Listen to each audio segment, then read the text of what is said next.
Go ahead. Okay. So before we begin, I just want to explain two quick things. So there's a survey link up there that's also on the wall over here. And it's just like 2 questions, and if you complete that, and then another one, I'll throw up the link at the end, then you're entered to win a $10 gift card just out of the people that are in this class, so your chances are actually pretty high. Also, if you have questions and you don't want to raise your hand and ask them, we also are doing poll everywhere, so if you text Startup Week 2981 to 37607, and then space, and then your question, I'll get that question and then I can ask for you. All right, so now I'll pass it up to Austin. Great. So, good afternoon. I am Austin McChord. I am the founder and CEO of a company called Datto. I would bet that probably none of you have ever heard of Datto before, and that's totally okay. We sell to small to medium-sized businesses, and we do data backup and disaster recovery. We have some pretty unique technology that allows us to restore servers nearly instantaneously. So if one of these computers disappeared, we could bring it back in, on average, about 6 seconds. We could spin it up. So it's literally faster than you could like spin up a system in Amazon or anything else. We can restore systems very quickly. Where the company started and what we originally started doing is very different than what we do today. But the unique technology that we have today is really what has enabled us to grow so quickly and become the successful business that we are. There are currently over 600 employees at Datto. We have customers on every continent except Antarctica. So just all over the world. It's over 60 different countries that our customers are in. And I started the business 9 years ago right out of school. And probably not somebody that any of your professors or any of my professors would ever pick to think would be probably successful. So I graduated RIT with a 2.2 GPA, which is terrible. And I think you're probably very aware of that. I basically never did any homework and probably didn't go to nearly as many classes as I should have. I was always sort of tinkering and doing different stuff. But my bad grades, believe it or not, are the reason why Datto exists. In that my original plan to start the business was really to solve my problem of being unemployed. And I was concerned that with my incredibly low GPA that nobody would hire me. So I went to my academic advisor and I had a bunch of different ideas to start a company, and I thought, hey, maybe I'll build a NAS device that replicates data offsite, and I think that I can do it, and it would be handier than getting like Mozy or Carbonite, because if your laptop's closed, it can't be syncing to the cloud, whereas if it's just this little device that you plug into the wall, like I can sync to it very quickly, and then it'll deal with the long slog of pushing all that data up to the cloud. So my academic advisor told me that that was a terrible idea, that I should definitely not do that, that nobody builds a successful hardware startup without tons of money and years of experience, and it's just a very long slog and very hard to do, and that I had absolutely no experience doing that. The market is highly commoditized, and there's no reason, how could I ever possibly think that I could store data cheaper than like a Mozy or a Carbonite? Like there's no way that I could do that either. And so I should really just focus on my studies and perhaps do a really good senior project or something as like saving grace. But it turns out that his advice to not start the business was the exact advice I needed, because I set out to sort of prove him wrong. And that is really like a big part of the genesis of Datto. And so Datto actually began in the summer of 2007. This is a picture at the end of the summer. And there's me with a lot more hair and probably weighing a lot less. But started the business right out of school. And this is in the basement. My dad is a civil engineer, and he had like this little office building he does civil engineering in, and he said, there's nothing but files down in the basement. You can go start your business there. So I moved home where the rent was $0 and began the company.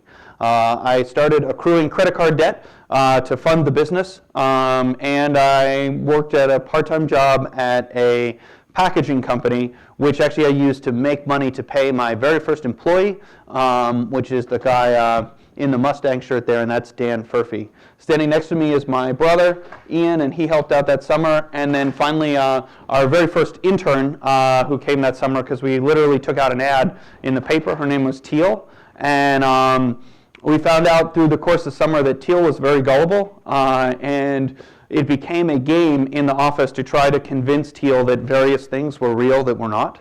So we created fake websites and tried to prove to Teal that horseshoes was an Olympic sport. It was actually dominated by the Russians, and put a lot of effort into that. We also tried to convince her that, and successfully, that Law and Order needs to be on 24 hours a day on some basic cable channel as a public service requirement.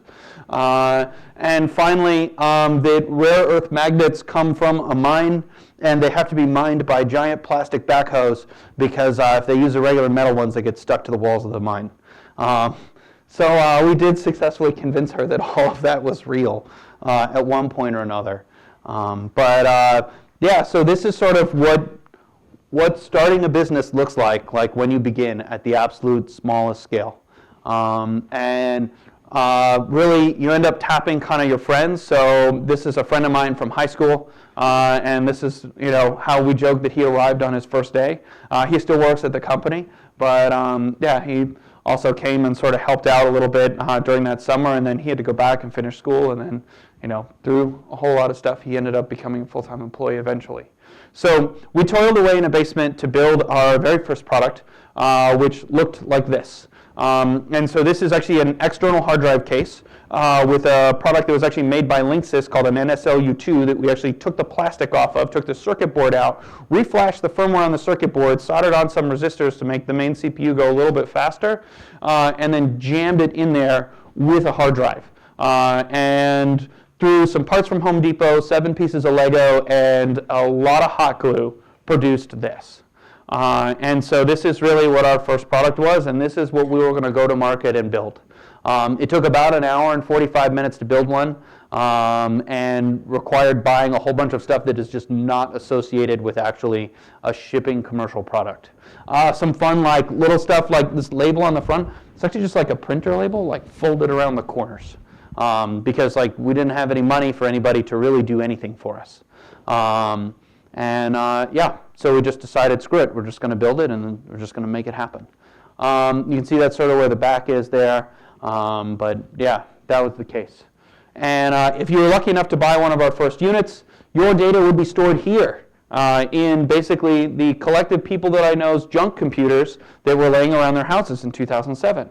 We brought them all together and added some USB hard drives and said, you know what, we're just going to store all the data here, and if I just buy out boatloads of USB hard drives, this will actually work, and the math shows that it should be cheaper. Which, that's not knowing anything about how to run a business. But that's literally the thought process that we had when we started. So that's the case there. What happened after that is that then I put the website online. I actually decided to not go back to IT at the end of the summer. I had 2 classes to finish, and instead I did them at night and finished sort of through a community college and transferred them back in. But yeah, so continued to work on this project. Got to about February of 2008. I finally felt like I had a product that I was ready to ship and to sell to people, and I had boxes for it and all this stuff, and I was really excited. And so I thought, all right, here's the answer. I am going to build the website. I'm going to put it online. There's going to be an online store, and I'm going to put my feet up on the desk and wait for the money to start coming in. And so I did that, and absolutely no money came in. Nothing happened. And so, yeah, that was really, really depressing. So then I was like, oh, shit, that's right. The right thing to do is I got to get this listed on Amazon. That's where everybody buys everything online. So went through the process to go get it listed on Amazon. Turns out that was actually pretty easy, and had it listed there, and no orders, nothing. And so I was really, really bummed about this. Yeah, so what I ended up looking to do is I started, all right, I'm going to try to get the press to write about it. If I get somebody to blog about this or something like that, then maybe I'll get some traction. And so Engadget was really the preeminent tech blog of the day at that time. And so I emailed them every day, different editors, different writers, just tons and tons of emails, until finally I got an email back from them that said that if you promise never to email us again, we will write about your product. And I was like, deal, all caps, send. And so subsequently they did write about the product and put this article up online. You can actually, you can see a remnant of my really crappy photoshopping job, that the label is white in the reflection but black on the box. I don't know. I decided it would look better if it was black, but yeah. Yeah, immediately after this was posted, like within 30 minutes, we had 14 orders. And I quit my job at the packaging company, and I was like, oh boy, here we go. Like, this is real now.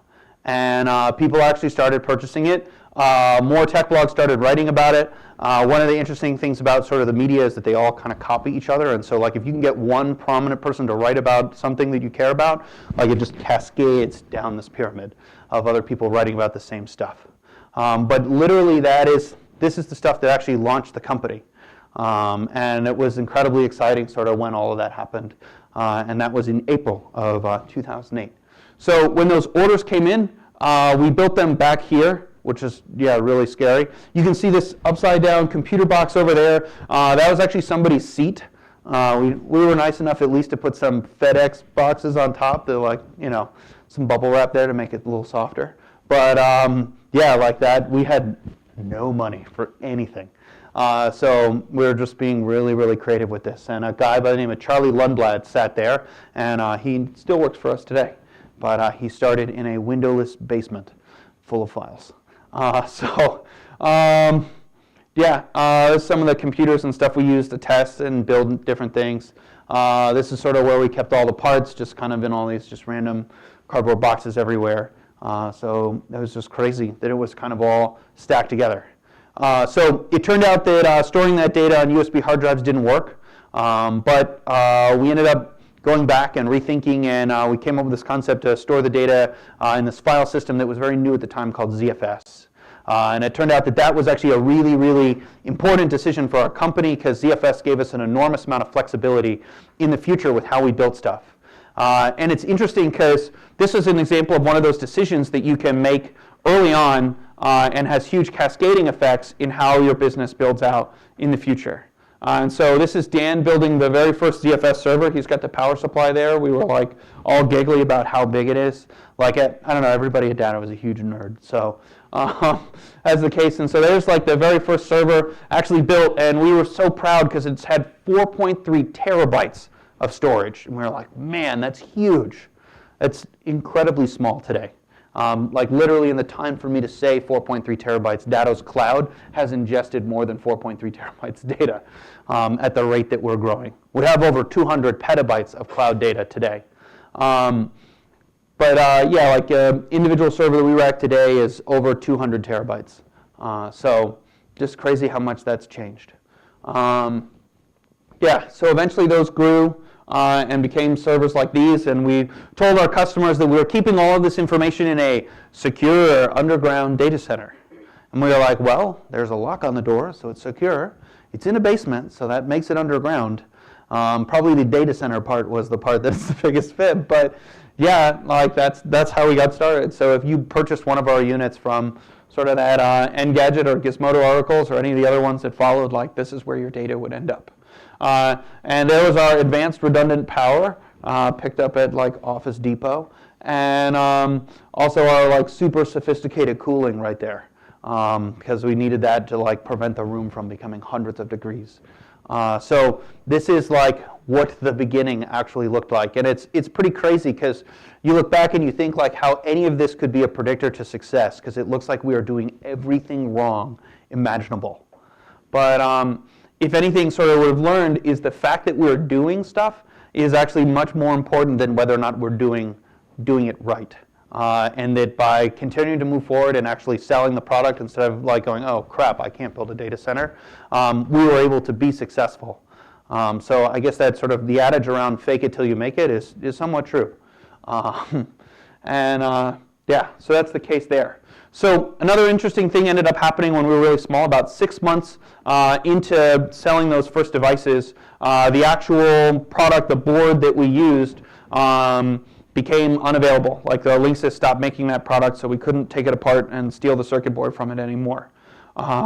So we ended up making a decision, this is another one that had big cascading effects, and actually is what caused Datto to get into the industry that it's in today, is we said, screw it, let's just make a really little computer.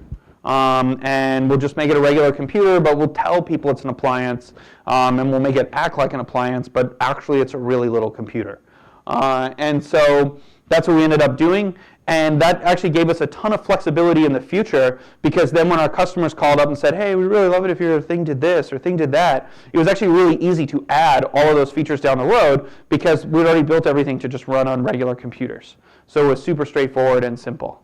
And we also learned like a really interesting sort of business lesson in like the hard way, and that's around sort of price versus value, and that people ascribe a value to your product based on how it was priced.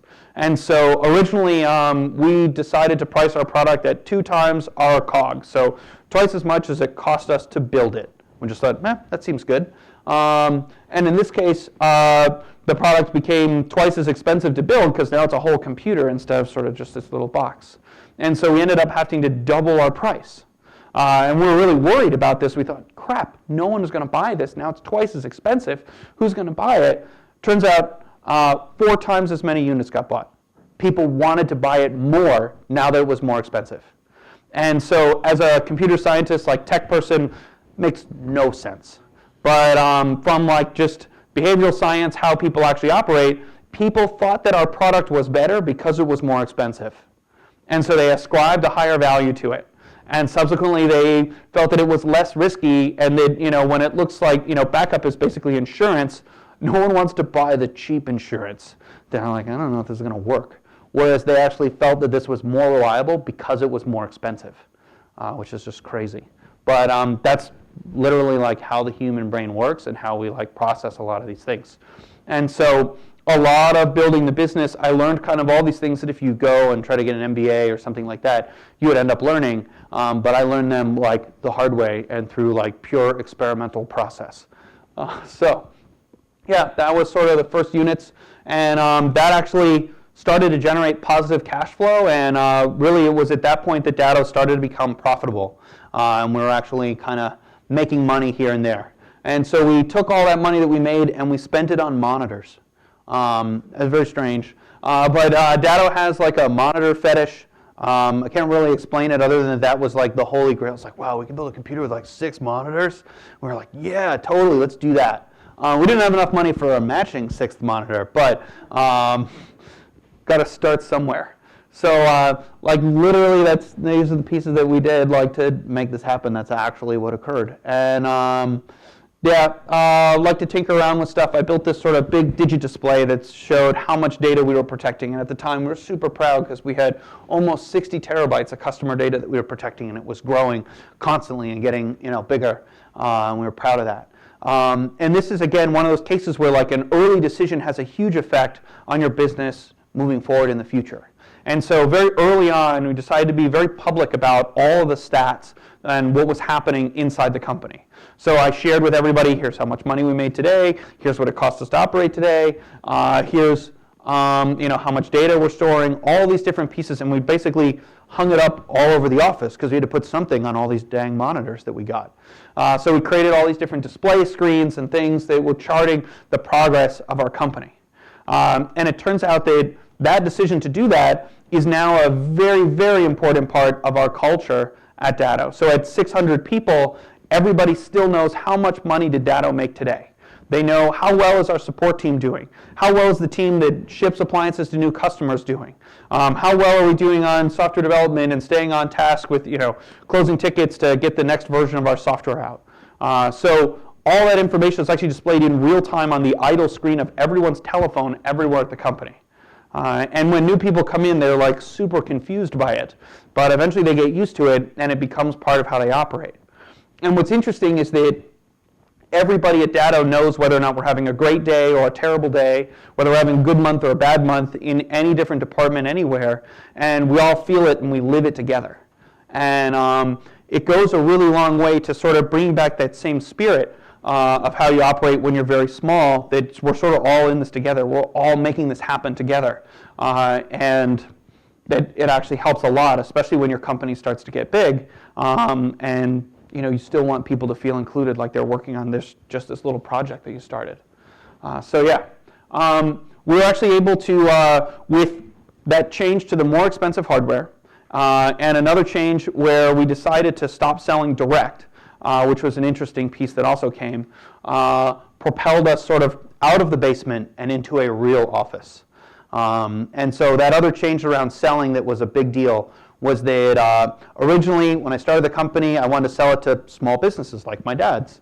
I thought that they would be a good candidate to buy this stuff. And I was going to sell to them directly because as a consumer, why would I want to put middlemen between me and my customer? But it turns out that like selling to small businesses just in general, it's like a really hard market to reach. Like what media do they read? What events do they go to? And any of those things like to advertise for small businesses, that stuff's insanely expensive. So was trying to figure out how I would do this. And what ended up happening is that I had, occasionally I would get a call from somebody that was a managed service provider who actually does IT for many small businesses. And they would say, hey, your product actually looks kind of interesting. Do you guys have like a reseller program? And I'd be like, no, buzz off. And went through probably 5 or 6 cycles of that until like the 6th person who called answered and said, yeah, we don't have one right now, but there's one that's launching in 4 hours. Can you call back in 4 hours? And so literally they did. They called back in 4 hours. And we created a reseller program. And we started selling to them. And it's nuts because literally, I say literally too much. Yeah, just a few months later after creating this program, we were able to move out of the basement because we had just generated an enormous amount of traction through these resellers. And it went so far that we actually stopped selling direct and moved everything to the resellers. Because a single reseller represented 100 end customers that we could potentially pick up. And to market to the resellers was a much narrower market. So rather than trying to go after every small business under the sun, we're looking at this very narrow set of resellers. And so their media was much cheaper, going to their events was much easier, they're much easier to reach. And they solved another problem that was a pretty big one for us, which is that nobody wanted to trust a couple of kids in a basement with all of their corporate data.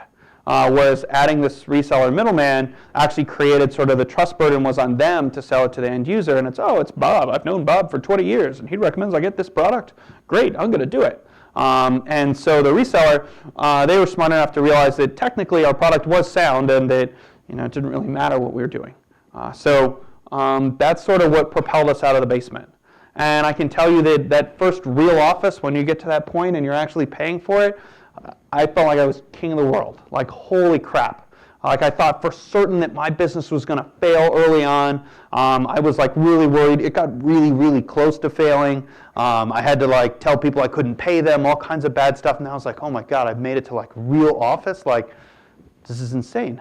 And I was like so proud. And it really began sort of a time that was pretty nuts for us. We're still building all of our own units in office space, which is strange. We finally got Dan his matching 6th monitor. Somebody wanted an office that was all purple. I said, fine, you can do it. One of the things that's kind of crazy about sort of starting a company is that you really don't have to make it like any other business out there. You don't have to do things some certain way. Like essentially, as long as it's within the law, and the law is like immensely broad, you can do it. You want a purple office? Fine. Salesperson wanted a like pink Barbie Cadillac Power Wheels. If they hit their target, it's like done. It's yours. Hit your target, and you get them. Like just whatever it is. You want to have a beer pong table in your office, and you want to play beer pong at noon, you can. Like all of those things, like you can do them. And it's one of the like really exciting and fun things about building a company is that you get to build the culture and the team and all the people you work with and decide what the things are that are important to you and how you want to operate. And it doesn't have to be like any other business. And so, we had our own quirks about just weird stuff and just tinkering and building all kinds of crazy things and people painting their offices crazy colors, and we had a lot of really crazy parties. All kinds of stuff happened early on. This was sort of our largest order at the time, and this came in, and we were really proud. And at the same time, one of my employees, a guy by the name of Josh, came to me and he said, "Austin, you can't keep running this business with the servers in a basement.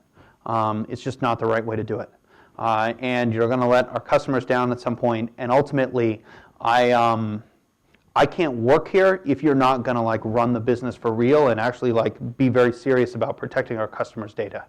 And so that was interesting because like one of the things that's most important is that sort of all of my direct reports that I hire, and really anybody that I hire, I want them to be able to come up to me and be like, Austin, that is the stupidest idea I've ever heard, and we should never do that. And that's something that a lot of people are like, they're afraid of, because you get this like 3-letter CEO title, and they're like really worried about it. And as you get bigger, it just becomes more and more of an issue. But starting early on and making sure that your employees can tell you that you're doing things the wrong way is really important. Because if it was solely up to me to make decisions, I would have totally cratered the business multiple times over. And the fact that you're willing to sort of take advice and have heated arguments and ultimately hear somebody out and they can use data to prove you're wrong and show you that you need to do something in a different way really matters. And yeah, so we loaded up all the servers in the back of my grandmother's minivan, and we drove them down to Reading, Pennsylvania, and we put them in a data center. And this data center is called DSS, is the company that we chose to work with. And we told them, we said, hey, we're growing pretty fast, so if you could just leave that rack to the left or open over there, that would be great.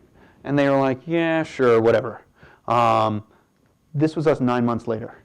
So this is just nuts, the rate that the business was growing and just absolutely exploding. And it's kind of crazy today. We still have our servers in that same data center. And these are some pictures now, and it's just rows and rows and rows of servers. If you ever get an opportunity to visit a data center, I would highly recommend it. A lot of them, they're pretty cool. They're also surprisingly loud. They're very loud. There's just lots and lots and lots of fans, and just the temperature differential between like the front and the back of like a computer rack can be like 40, 50 degrees. So like on one side it's like 65 degrees and you're cold, and on the other side it's like 110. But yeah, they're just enormous windowless white rooms. So this is actually how much space we'll fill in a given year now, just like completely cubed out, full of computers, and just pretty crazy how that happens. Actually, newer data centers tend to look less cool than these do. These look like they're set from like the Matrix or something, but the newer ones are usually all containerized. But this is actually an old one that we currently keep our stuff in. So yeah, as we sort of continue to grow, it's just sort of crazy kind of how the turn of events things happen. We went through a phase where we went through 5 different office leases over the course of 3 years of just like growing through all that stuff. And just all the things that end up happening and how you end up running your business changes a lot. And for me, like some of the things that I think are kind of interesting is just like that early on, up until like the first 20 employees you have, every single meeting that you have at the company is like the whole company. And then you have to get to that point somewhere down the road where you're going to have a meeting and you won't have the entire company invited. And then you have to like really start to rethink like how you share information. And so you go through that cycle and like, wow, now I've like added managers and they're responsible for talking to other people. And then like at 50 people, you run into this case where like you actually have to start applying or like the law gets a lot tighter. And so everybody has to go to sexual harassment training, and you have to like hire an HR person and do these things. And you might think like, why is that a big deal? And it turns out like sexual harassment is never a problem for us, but it's like all of the people who work for you go, oh crap, this is like becoming a real business now. And not just like, this is what we do all day and occasionally we get paid. And so you kind of go through those cycles. And then I think the single biggest one for me in sort of the growth process is when we got beyond like about 120 employees, and I realized that I didn't know everyone who worked for me anymore. And that is at the point when I really started to have to make more serious decisions and changes at the company. So you realize that somebody comes forward and say, oh, I want to promote this person, and you're like, I have no idea if that's a good decision or not because I don't know them. And it's just wild to think that like somebody comes to work and they're working for you on this project, on this idea you had because you couldn't get a job, and now they're putting their, basically the majority of the hours that they're awake into this to try to actually help you succeed, and you don't even know their name. And so it's just kind of like intense as it sort of grows, and it naturally sort of forces you to change your perspective in how you operate and just realize sort of the responsibility that you've taken on and that you're responsible for this whole team to make that happen. And so that was something that early on I just never would have expected and never really thought about. And as we grew, these are some of sort of the challenges that I had to come and deal with and really sort of changed the way that I operated. And so it's kind of interesting. A little bit, we moved into bigger space. Again, we sort of just took whatever leftover space we could find. We were office space hermit crabs. And so, yeah, this was like a .com company that had gone out of business. And we were like, fine, we'll take it. And we were like 25 people at the time. The realtor's like, this space is for 100. And we were like, don't worry, we'll fill it. And we did, and it was just crazy sort of how it was growing. We still had like no money. So for the first 6 years of the business, we had no more than like a month or two of cash like operating at any one time. So we did the move entirely ourselves, which I would never recommend. And our monitor fetish continued, that instead of buying a sign, we just made it out of old TVs. And Slifkin set the record for most number of monitors in anybody's cube at 17. We ended up adding another floor that just looked really, really sad. And this was the fourth floor that was also sort of an abandoned floor in the building. And we promised people that someday we were going to have really awesome office space. Also, like our tradition of sort of building weird stuff, we built like an LED video wall, and of course, like we had to put Nyan Cat on there as the first thing. But we just made that. We made a computer in mineral oil and like overclocked it to go really, really fast. Turns out the cheapest way to buy mineral oil is as horse laxative. It's just a random thing. Yeah, you end up coming across like the randomest stuff. You also face like some pretty crazy challenges. How did you find that out? What? We Googled around for it. And we're figuring out, and apparently that, looking at large quantities of mineral oil, and then it turns out that if you look into it, that the way to buy mineral oil in a multi-gallon jug is like from a veterinary supply, because otherwise you got to buy these little bottles, and it comes on it, and it literally has like dosage recommendations for like horse, cow, and goat. Like, So you actually, that's a fluid cooled? yeah, it's liquid cooled. So there's, let me go back. So there's actually a, this is before we fully filled it. So we put a fish tank pump and a radiator cooler behind it, and we pump the mineral oil through the radiator cooler. One of the crazy things is that mineral oil has very, very low surface tension, and it actually will end up killing the peripherals attached to the computer. It takes about 6 months for it to do it, but like the mouse plugged in, it will slowly seep all the way through the cord, all the way out until one day whoever is using the mineral oil computer will come, and the mouse will have stained the mouse pad and be dead, and it won't work. And so it's kind of amazing how it sort of creeps out and makes a mess. It also permanently stains carpets. How would we know? Yeah, I don't know, but yeah. So that's just sort of some of the crazy stuff that ended up happening. We faced a lot of sort of ridiculous challenges. Early on, ended up running up credit card debt up to $80,000 was sort of the peak point of like credit card debt that I had. And then actually one of the credit card companies went out of business, and there's like a cross default thing in the fine print of your credit card, and all your credit cards go to 30% interest. So it was like really bad. And really scary at the time. And then like another time, we decided to have a sale for the first time ever, and we were going to have like this Cyber Monday sale, and it was going to be a huge deal. And we did, and instead of doing like the $30,000 to $50,000 a day that we normally do, we did $500,000 in one day. And the bank froze our bank account. They were like, this is clearly fraud. Whatever you're doing is not right.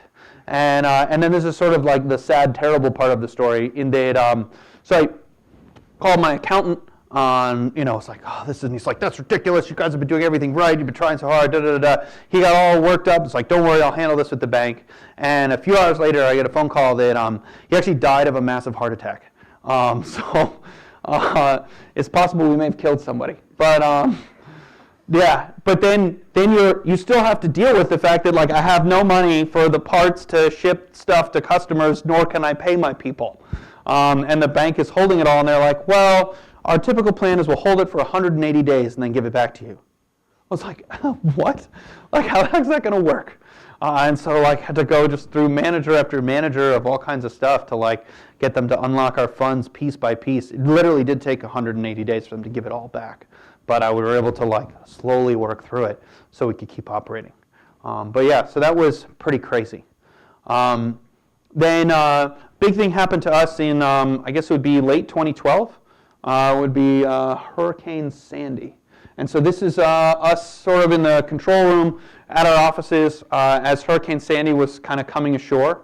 And if you're in the DR business, like this was our opportunity, and our product was getting tested at just an absolutely insane scale. And so we had over 500 businesses fail over and end up getting spun up in our cloud so they could keep operating. We had high-frequency trading firms. Their data center actually filled with water in the basement, and so they lost all their stuff, and they were like, we need to be up right away, and we were able to make that happen. Yeah? Do they automatically fail over, or do you have to manually do it? Depending on how they configure it, it'll happen. But so it could be either way. But so we're just super involved with all this, trying to deal with all this load that was coming online in the data center, managing it all. And for me, as a CEO, it was like simultaneously the most exciting, scary, and rewarding time ever. So like it was incredibly exciting because we're actually like seeing the product actually do what it's supposed to do, and the technology was actually working, and like all the math that we were like, yeah, we should be able to run this number of computers and it should work. Like it was actually being tested, and our math was right. It was really scary because like if we screwed this up, we could go out of business. And also, we're located in Connecticut, so it was like a hurricane all around us at the same time.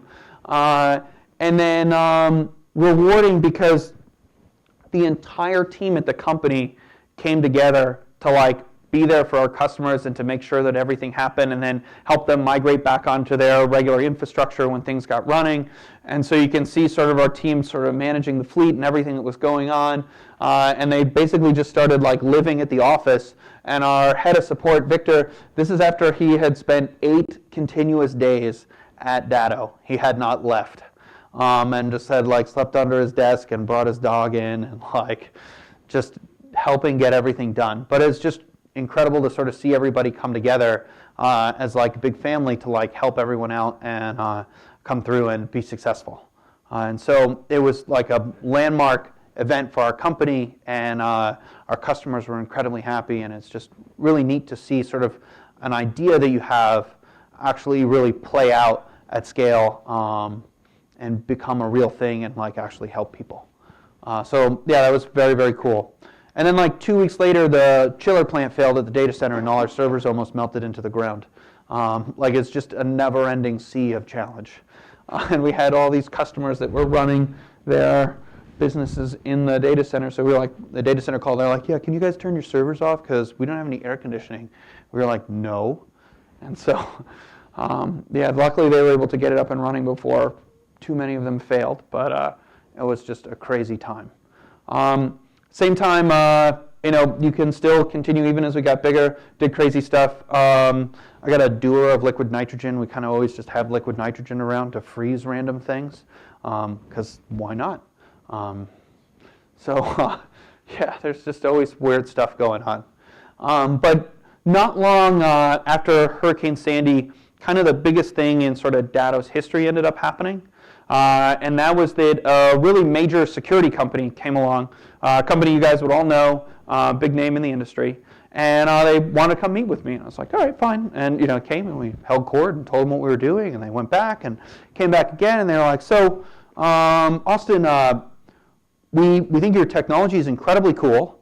We love the cloud infrastructure that you built. We think it's really neat, and it actually scales and works. We can't, for the life of us, figure out why you're located in Connecticut or what we would want to do with a location in Connecticut, but we really want to buy your company, and we'd like to pay you $100 million for it. And at the time, I owned 100% of the company.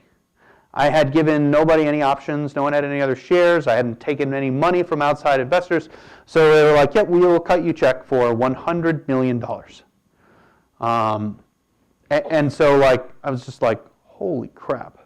And it's just an incredibly sort of intense time to figure out like, what do you do there? And so I called my lawyer to like, I was like, is this real? Is this really what happens? He's like, yeah, no, the offer letter looks good. That's all real. And and he goes, Austin, you can regret this decision for the rest of your life from the beach of your own private island. Sell your freaking company. And, even with his advice, I I said no. And I looked at it, after Hurricane Sandy and seeing my whole team come together, seeing everything that we were building, I couldn't say yes. Because while I would get a great payday, my employees would get pretty much nothing, and not all of them would even get to keep their jobs. And everything that I had built would get absorbed into Jumbo Megaco and disappear. And I just wasn't ready. And so, I said no. And that was intense, and also learned about sort of the power of no in negotiating, because then they're like, well, how about 120 million? I was like, no, you don't understand. It's like no at any dollar value. And that number just kept getting bigger until I stopped answering the phone. But it's interesting because it brought about a lot of change at the company. It's interesting because it was a decision that I was trying to ponder as to what to do, and I couldn't talk to anybody who worked for me. And I had hired basically all of my friends. And so I couldn't talk to them about it, and it was very hard to sort of have this stuck inside you and to not be able to be transparent about it. And so afterward, after saying no, a couple of things sort of happened, and it was really clarifying. One is that lots of people say to themselves, I go to work not for the money, but because I really like what I do. Or actually, I love what I do. And rarely is that tested with a 9-digit number.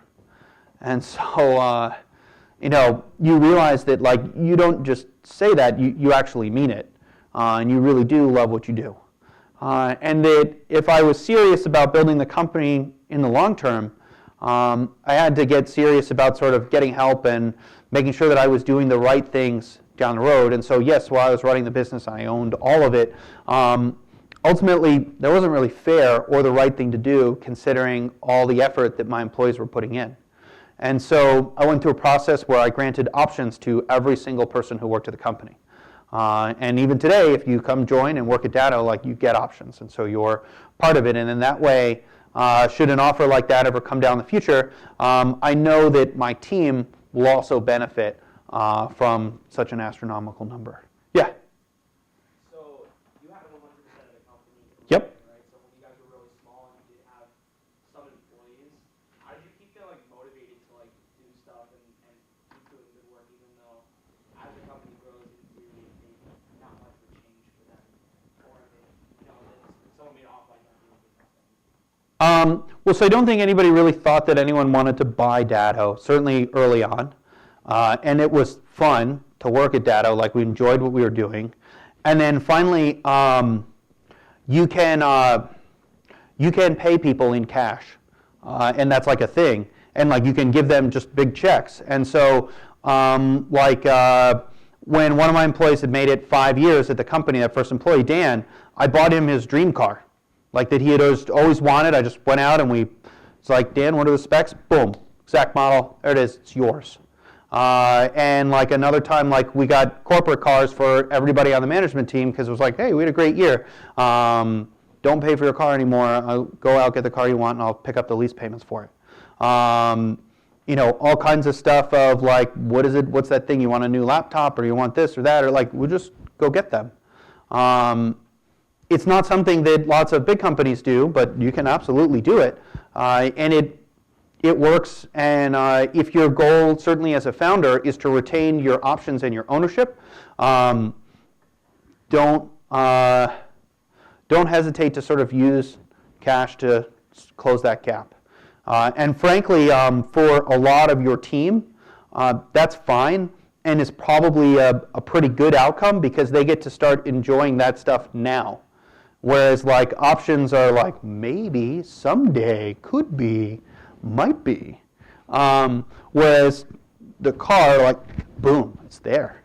Or whatever else that thing is that you want to get them that matters to them. I don't know, we got an employee a super crazy guitar that they had always wanted. Those types of things.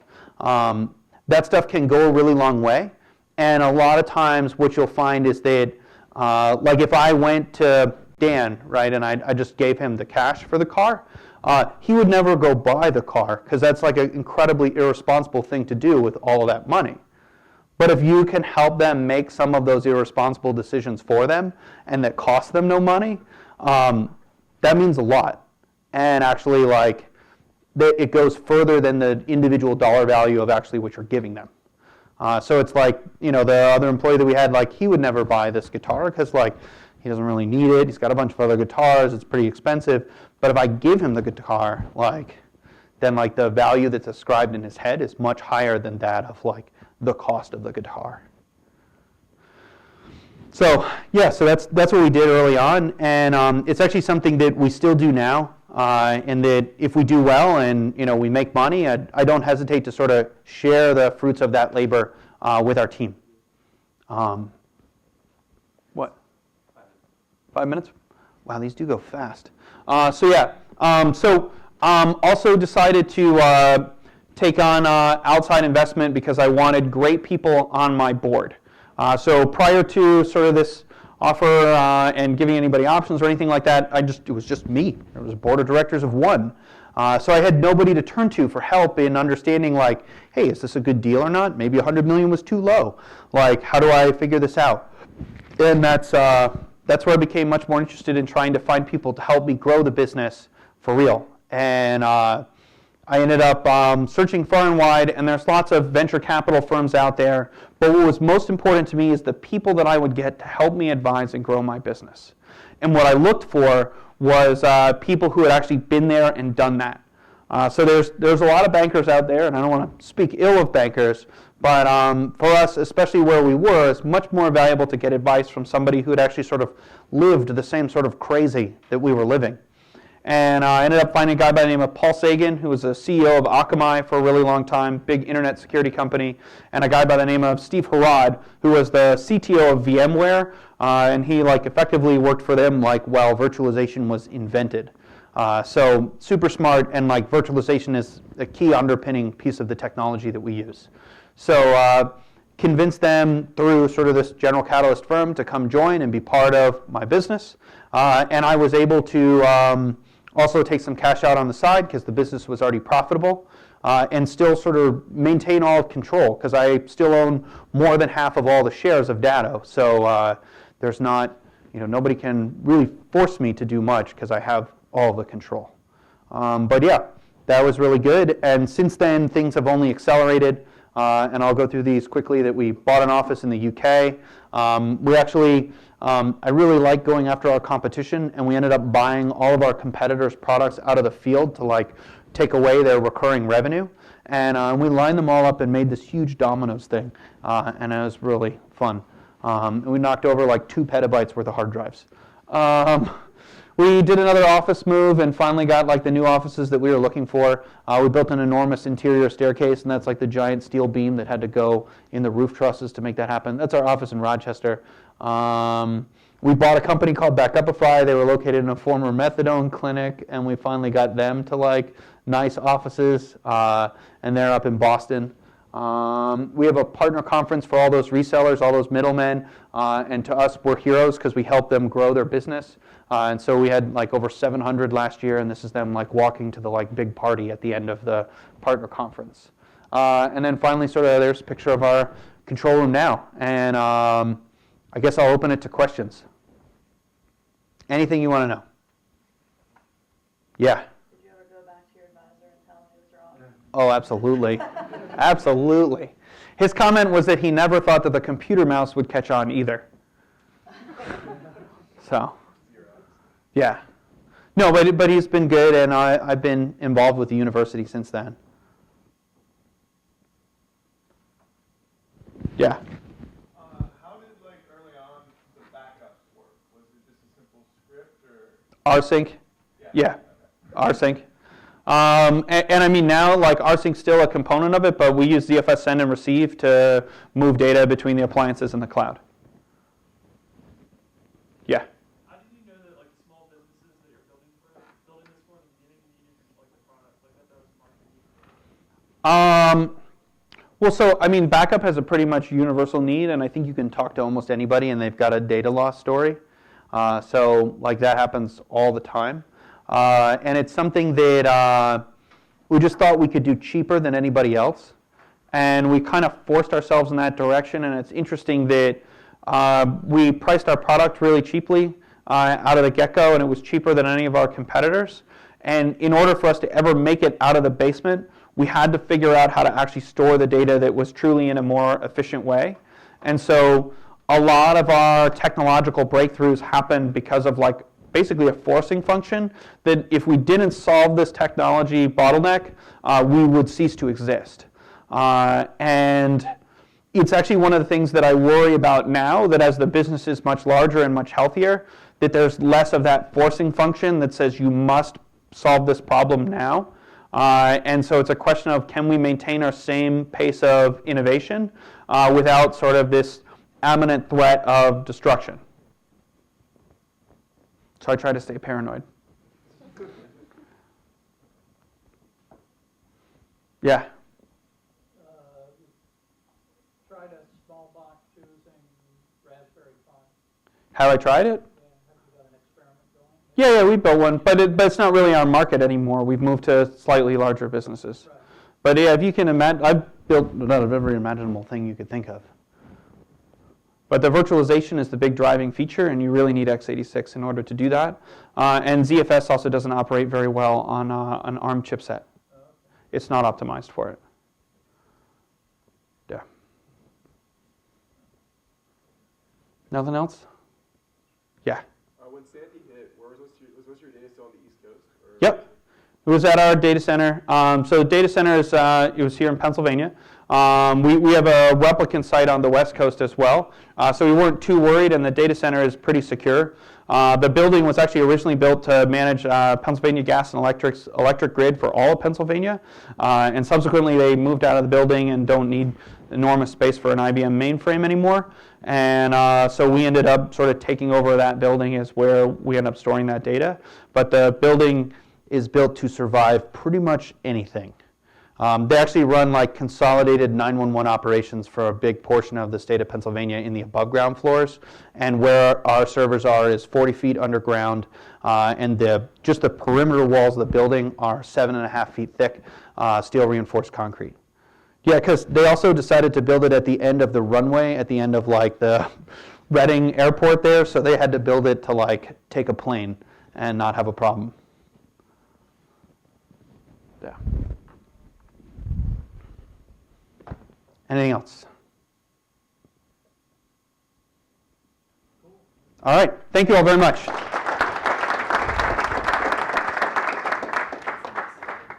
Oh, yeah.